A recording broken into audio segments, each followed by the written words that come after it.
cara. Eu vou parar de fazer tudo que eu fazia, andar com as pessoas que andava, consumir o que eu consumia, ver o que eu via, enfim, ler o que eu lia, né? Porque eu quero entender isso aqui. E aí eu fiz isso. E pra mim foi muito bom, porque me permitiu a não ter tantas dúvidas, como a gente percebe muitos jovens tendo, né? Porque a gente ouve aqui, daí você tá, pô, é isso, mas aí você começa a ter uma dualidade de pensamento. E eu acho que esse começo para Cristo, para quem chega mais velho, quem chega mais novo é um pouco mais simples, porque você já cresce naquilo, Nesse né? meio. Nesse meio.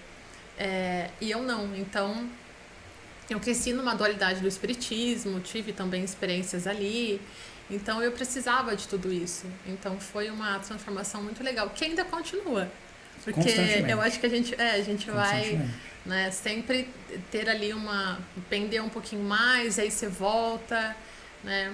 E é uma caminhada muito, como eu falei, não é linear. Eu também não acordo todos os dias crente. Até parece. Tem dia que eu falo, caramba, que, né, tipo, parece que eu não sou. Parece que, às vezes tem épocas que parece que Deus está longe da gente, que você ora e você não sei, é mecânico. Meio apático, né? É meio mecânico, meio... Será que ele está me ouvindo mesmo? E algumas orações que a gente ora anos e anos e anos e anos, né? Então, a gente tem épocas assim. Tem épocas que você está super sensível, que você chora a falar ou pensar. É muito engraçado isso, né? Sim. Eu acho que faz parte do nosso processo Sim. todo, né? É uma caminhada cristã, você deve cada dia mais crescer, mas existem momentos que você dá uma estacionada, né? Existem momentos que você regride, mas assim, é constante. O importante é a constância, né? É constantemente você estar crescendo e não ficar estático. Essa sua experiência um pouco... Pode falar, Matheus. Galera, meteu o dedo no like. Gente, por favor, quantos tem aqui? Galera, vamos dando like aí, vai compartilhando, vai jogando nos grupos, né? É importante isso aí, vai ajudando aí, vai mandando pergunta. Até agora não chegou nenhuma. Mas tem uns comentários aqui. Tem uns comentários. Você quer ler? Peraí que o Matheus vai ler uns comentários. Você tá com comentário aí? No YouTube? Você tá com Tem uns comentários aí, mas você quer ler? Lê o da Regina Mendes. Regina Mendes. Dani é do coração. É esse aqui, vamos lá. Regina Buglia. Regina Buglia, onde tá? Aqui. Boa noite, minha princesa. E lê da Aline, vai. Aline Dias, é hoje que o Kaique vai ser disciplinado. Quem sabe hoje eu saio convertido daqui, não é mesmo? Quem sabe? Eu tô tentando. Falar aí um pouco mais nessa parte espiritual aí. Espiritismo e catolicismo eram os lados da sua família aí. Você chegou a se envolver? Chegou aí? Como é que foi? Qual lado você era mais espírita ou você era mais católica? Eu confesso que eu seria mais católico. Ixi, eu teria terço, santo no meu quarto. Se eu fosse, eu seria aqueles católicos mesmo. Cara, se eu começar a me revelar aqui, vocês vão achar que eu sou a pessoa que vocês acham que eu não sou, mas eu sou. A gente tá aqui pra se revelar, vambora. Eu tô vendo. Não, na verdade, assim, ó, porque o catolicismo ele é um pouco mais brando, digamos. No sentido assim, a família católica, ela não tem tantas exigências do tipo, tem que ir no culto, não é no culto, né? No missa. Tem que ir na missa, tem que... A minha mãe exigia, assim, da gente fazer a primeira comunhão, né? Então a gente fez, tal, fazer aquelas tapas coisas. aí. Mas a gente não tinha uma prática de ir na igreja, mas a minha casa tinha muitos santos e etc. Mas a parte do meu pai, que é espírita, eu acho que é a parte mais forte. Então a gente cresceu indo muito em centros espíritas, muito, não foram poucos. Eu participei de muitas coisas, entregas, tudo aquilo que nem existe. sei o que é entrega, muito não? bem. Eu nem queira saber. Ah, não? Não, então não. Tá. Tem Cosme e Damião, né? Não sei se o Mar sabe aí, mas a gente praticava. E o que acontece é o seguinte comigo. E aí hoje eu entendo a eleição, né? Vamos lá, nossa, estamos no lugar certo. É porque é o seguinte, durante toda a minha infância, todas as vezes que a gente encontrava alguém espírita, todos falavam pra mim que eu tinha um dom. E eu tinha muito medo disso. Então eu nunca quis me envolver no espiritismo, acho que isso foi uma das coisas que me segurou por isso. Até que eu me envolvi mais com Allan Kardec, né, que é eles chamam de mesa branca, enfim, mas é a mesma ideologia. E todos me dizem a mesma coisa. Você tem um dom e você precisa desenvolver. Você tem um dom e você precisa desenvolver. E eu pensava, por que eu tenho isso? né? Não os meus irmãos, não a minha família. E eu tinha muito medo. Mas eu participava, né? Eu ia e tal. Até que um dia eu tive uma experiência de uma confirmação de uma pessoa que não me conhecia e que era espírita, e quando me viu, olhou pra mim e falou: você tem um dom e você precisa desenvolver. E ele recebeu um espírito e começou a conversar comigo. Caramba.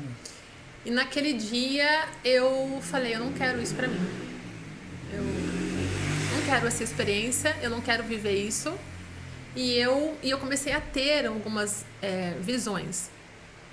Que hoje eu não sei se elas eram mentais, pela pressão que eu vivia, ou se de fato elas eram visões espirituais. E por medo eu me fechei. E foi logo próximo a isso que a gente conhece o pastor Edmilson. Então, mas a gente teve muita experiência, assim, até pela nossa, acho que você vai entrar nesse assunto, né? Pela nossa doença e tal. Quando você descobre uma doença, eu acho que isso a qualquer um de nós, você busca todos os lugares que você tenta encontrar uma resposta para aquilo. E aí vem um crente e fala: não, vamos lá, porque Deus, né, vai te ajudar. Aí vem um católico: não, vamos lá. Aí vem o espírita: não, vamos lá. Então a gente buscou muitas coisas, assim, muitas. Todos os lugares que falavam alguma coisa, a gente ia e a gente ia. E o espiritismo tem uma coisa, não sei, cara, assim, é mais real a manifestação. Entende? Não muito, mas ok. Ela é visual. Você vê coisas. É como se você vê o mundo espiritual, que até então ali você acha ok, mas depois, né, biblicamente a gente entendeu que não, mas você vê aquela manifestação. E a mãe do meu pai, minha avó, ela já era espírita. Meu pai cresceu nesse lar, né, ajudando ela, e a minha avó, o meu pai vivenciou curas com a minha avó. Meu pai teve experiências muito grandes. Isso para ele ainda é um pouco difícil, né, a nossa caminhada com Cristo. Porque ele fala: eu vi, era verdade, entendeu? Então eu acho que isso fazia a gente buscar também, né, esse lugar. Você tem alguém que viu, que presenciou, né? Mas aí depois a gente teve tantas experiências, tantas notícias, tantas coisas, que depois que a gente conheceu a Cristo, a gente começou a conectar tudo isso e entender o quanto Deus nos preservou, nos guardou, né, e nos trouxe até aqui. Então, talvez hoje o dom que eles falavam de mim, né, o que a vida inteira eu fui pressionada e eu nunca quis desenvolver, nunca quis buscar aquilo, né, eu fui chamada primeiro aqui em casa. E eu era a peça mais torta do tabuleiro. De fato, né? Então, e por isso eu acho que tem toda, né, uma construção mesmo. E aí você ia por esses lugares, era um chamariz, isso, e no final você foi para o evangélico, que não te chamou por esse caminho, né? Cara, não. É porque assim, como a gente também, é porque o espírito, ele também tem uma consciência de Deus torta, mas ele tem, né? E então a gente nunca tirou o pensamento de Deus, né? A gente sempre foi uma família de oração e tal, mas ainda não era um entendimento bíblico, né? Mesmo assim. É aquele Deus que a gente ouve falar, que a gente conhece, um Deus mais comum, de senso comum. Mas por isso que aí que não tem como explicar, né? Por que eu senti que era ali. É porque é fé. Não porque adianta. É fé, exato. Então, e não é de mim, né? Não vem de nós, né? Não vem de nós. É dom de Deus. Exatamente. Então eu acho que é isso, assim, mas eu entendo, por isso que eu acho legal a minha caminhada. E por isso que eu acho que foram sempre experiências comigo. O meu crescimento, a minha história, as minhas experiências, até eu chegar no cristianismo. Depois de alguns anos foi o Gu, depois a minha mãe, né? Então tem todo um histórico aí. E pra mim hoje não é mais o buscar cura em Cristo. É buscar o Cristo. Exato. E se não for por isso, a gente não continua.